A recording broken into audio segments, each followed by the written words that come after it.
Et il y a une deuxième catégorie de population qui est victime, et c'est insupportable si on y réfléchit. Ce sont les plus jeunes. Nous sommes en train d'accepter qu'ils soient réduits en esclavage en les obligeant pour des décennies à rembourser les emprunts qui ont été décidés le cœur léger par les générations précédentes. Si vous êtes né entre 1980 et 1995, allez, je pousse jusqu'à 1997, préparez-vous. Parce que, bande de petits vénards, vous êtes sur le point de devenir la génération la plus riche de l'histoire. Moi, je suis Gen X, je ne suis pas vraiment concernée. Du coup, je regarde ça de loin et je suis un peu jalouse, j'avoue. Ce que je vois est plutôt impressionnant. Le phénomène a commencé en 2022, il devrait durer de 15 à 20 ans et il porte un nom. Il s'appelle le Great Wealth Transfer ou Grand Transfert de Fortune. Sous nos yeux, et sans bruit, le monde assiste en ce moment même au transfert de richesse le plus colossal jamais enregistré dans l'histoire. Les baby boomers, qui ont accumulé des fortunes comme aucune génération avant eux, vont passer le relais à leurs enfants et petits-enfants. Et là, accrochez-vous, 124 000 milliards de dollars vont changer de main d'ici 2048, un nombre à 15 chiffres. Aux États-Unis, plus de 84 milliards passeront directement des boomers à leurs héritiers. Et en France, ce sont près de 7 000 milliards d'euros qui vont circuler dans les 15 prochaines années. À la fin de l'opération, la génération Y sera à son tour devenue la plus riche de l'histoire. Et c'est un événement économique, financier et social sans précédent. Le grand transfert va bouleverser bien plus que des comptes bancaires. Il va remodeler les marchés immobiliers, faire vibrer les bourses, booster l'investissement dans les entreprises familiales et même influencer la fiscalité et les politiques publiques. Mais surtout, ce grand transfert va en réalité sonner le glas de quelque chose d'essentiel, la méritocratie. Dans 20 ans, être riche ne dépendra plus de ce que vous faites, mais de qui sont vos parents. Et ça change absolument tout. Mais avant d'aller plus loin, parlons d'un sujet inquiétant, vos données personnelles. Au cours de cette année, les données de millions de Français ont été exposées, Pôle emploi, SFR, Free, et ce n'est que la partie visible de l'iceberg. Ce que beaucoup ignorent, c'est qu'en ce moment même, des centaines d'entreprises appelées data brokers vendent vos informations privées. Nom, adresse, numéro de téléphone ou encore historique d'achat. Et quand ces données tombent entre de mauvaises mains, ça peut mener à des usurpations d'identité, des arnaques ciblées ou même du harcèlement. Et c'est là qu'intervient Incogni, notre partenaire qui révolutionne la protection des données. Son service automatisé contacte ces data brokers pour exiger la suppression de vos informations personnelles. Plus besoin de le faire manuellement, ce qui prendrait des centaines d'heures. Incogni s'occupe de tout et continue d'assurer que vos données restent privées. En ce moment, profitez d'une réduction exceptionnelle de 60% sur l'abonnement annuel avec le code MoneyRadar. C'est l'occasion idéale de reprendre le contrôle de vos données personnelles. Rendez-vous dans la description pour en profiter. Soyez les bienvenus sur MoneyRadar.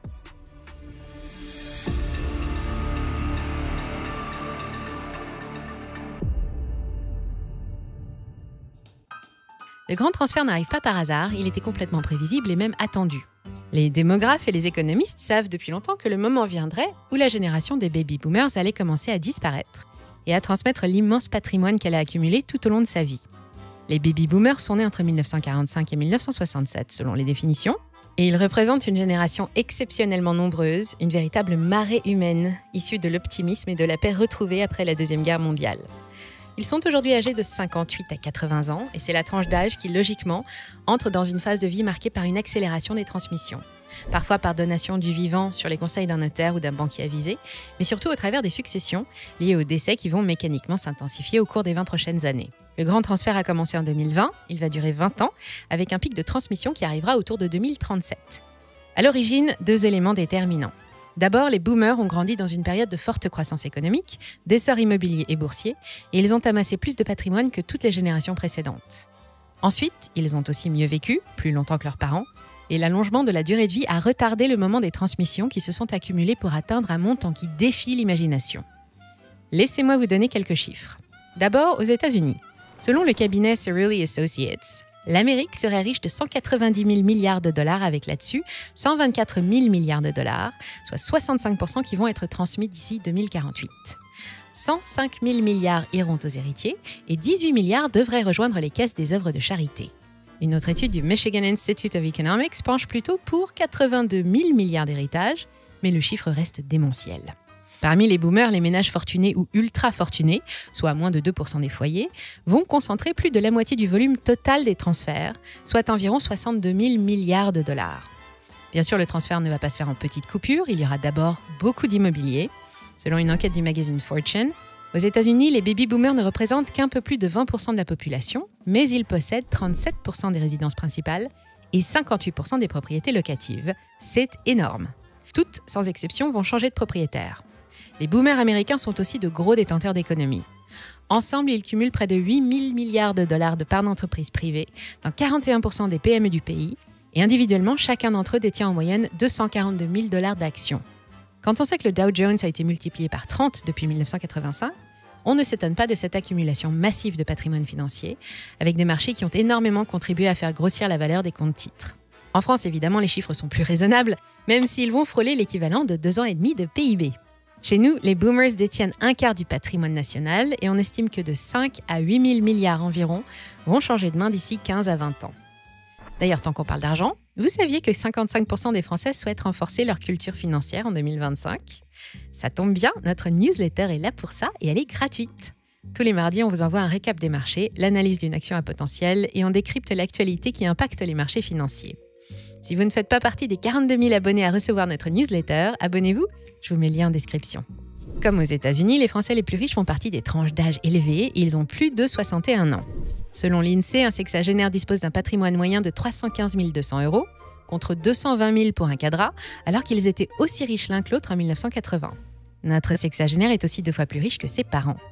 D'autres pays sont confrontés au même phénomène. Au Royaume-Uni, il concerne 5 500 milliards de livres sterling.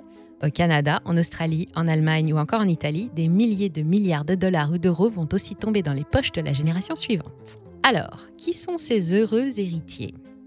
La génération X, la mienne, celle née entre 1965 et 1980, devrait quand même recevoir une petite poire de 39 000 milliards. À côté, les petits de la génération Z vont recevoir autour de 15 000 milliards. Mais selon Merrill Lynch, les millennials, ceux nés entre 1980 et 1997, vont hériter du plus gros du gâteau, plus de 46 000 milliards de dollars sur les prochaines décennies. Ce sont eux les grands gagnants, et on en parle déjà comme de la nouvelle génération la plus riche de l'histoire. D'ailleurs, les attentes sont énormes. Plus d'un millénial sur 2, 55% pour être précise, déclare attendre un héritage d'ici 5 ans. Et même chez la génération Z, à peine entrée dans la vie active, 41% pensent recevoir un leg dans le même délai. De quoi financer plus d'un projet ? Clairement, les marchés vont adorer. Aux États-Unis, les millénials et la génération Z, qui vont hériter de sommes colossales, adoptent déjà des comportements nouveaux. Ils sont déjà décidés à investir et ils savent comment. 72% des jeunes héritiers considèrent qu'il n'est plus possible d'obtenir des rendements au-dessus de la moyenne avec un portefeuille traditionnel d'actions et d'obligations. Ils se tournent plutôt vers des investissements alternatifs comme le private equity, les investissements directs dans des entreprises non cotées, où ils montent leurs propres projets. Les startups et les PME s'attendent à une déferlante de nouveaux investisseurs. Le private banking et les cabinets de gestion de fortune se préparent à une forte poussée de croissance et on observe en parallèle une expansion des family offices, ces sociétés spécialisées dans l'accompagnement des ultra-riches.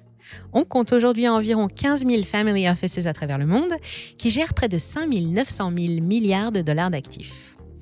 Toutes ces structures jouent un rôle clé dans la redistribution de capitaux vers l'économie réelle, notamment dans les PME, mais elles vont aussi faire de plus en plus d'ombre aux banques traditionnelles qui vont devoir batailler dur pour garder leur part de marché. Dans un contexte de baisse des taux qui rognent leurs marges, elles se seraient bien passées de cette nouvelle concurrence.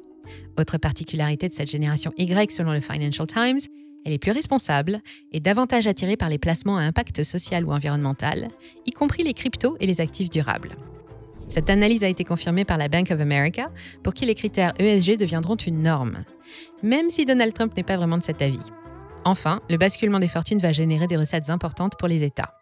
Bien que les estimations varient selon les pays, cette manne exceptionnelle incitera probablement les pouvoirs publics à revoir les règles de succession, les abattements et les taux d'imposition. Ces ressources fiscales pourraient devenir vitales face à des défis croissants, et leur ascension a déjà commencé. En France, par exemple, les recettes de l'impôt sur la succession ont été multipliées par 2 depuis 2010, en passant de 7 à 16 milliards d'euros en 2024, et elles pourraient dépasser les 30 milliards en 2037. De quoi faire réfléchir n'importe quel ministre des Finances, normalement. Sur un plan purement économique, le grand transfert est une excellente nouvelle. Il offre l'espoir de nouveaux modes de financement de l'économie, personnifiés par des millénials désormais pleins aux as qui ne rêvent que de rendement. Mais sur le plan social, c'est un autre tableau. Et non, tout n'est pas si rose. En réalité, le grand transfert ne va pas seulement enrichir une nouvelle génération, il va complètement transformer la société, car tout le monde n'aura pas la chance d'hériter. Cette gigantesque assiette ne sera pas partagée équitablement, ça aurait été trop beau. En France, une grosse moitié des millénials ne touchera rien parce qu'ils n'ont pas eu la chance de naître dans une famille qui détient quelque chose à transmettre. Mais pire encore, 10% des ménages les plus riches détiennent plus de la moitié du patrimoine des Français. Ce sont eux qui profiteront le plus de ces transmissions. Les héritiers vont consolider leur position dans la société. Près de 60% du patrimoine des Français provient déjà d'un héritage, contre seulement 35% dans les années 70.